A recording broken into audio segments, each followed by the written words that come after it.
Travolto dal terreno mentre insieme ai colleghi era impegnato nella posa delle tubature del gas all'interno di questo cantiere edile in una zona residenziale di Ponte San Nicolò, ancora una vittima del lavoro, si chiamava Nicola Paganna, aveva 58 anni e abitava con la famiglia a Piove di Sacco. La tragedia intorno alle 9 del mattino, la dinamica è ancora in fase di accertamento da parte dei carabinieri e dei tecnici dello Spisal dell'USL 6 che hanno ascoltato a lungo gli altri operai presenti nel cantiere al momento dell'infortunio mortale.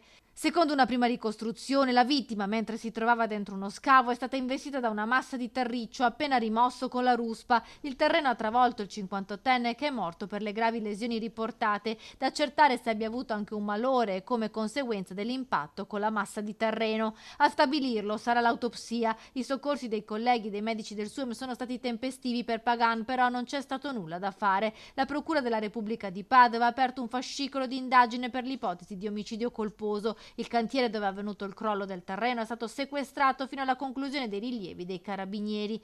I sindacati chiedono massima attenzione sul tema della sicurezza sul lavoro. In Veneto è una carneficina.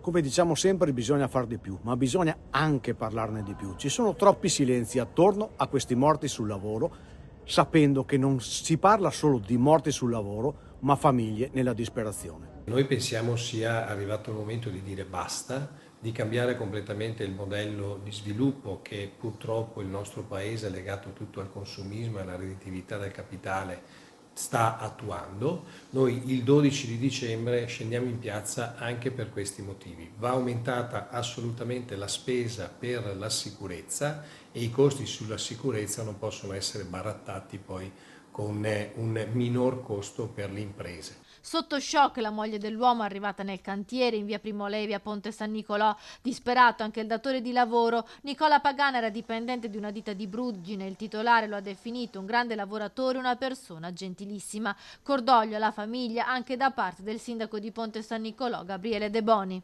Chi muore sul lavoro è sempre una tragedia immane perché è il luogo in cui dovremmo sentirci più sicuri e perciò veramente un messaggio forte alla famiglia e con tutto l'affetto, e adesso capiremo cosa è successo per dare anche le giuste risposte alle domande che si stanno facendo.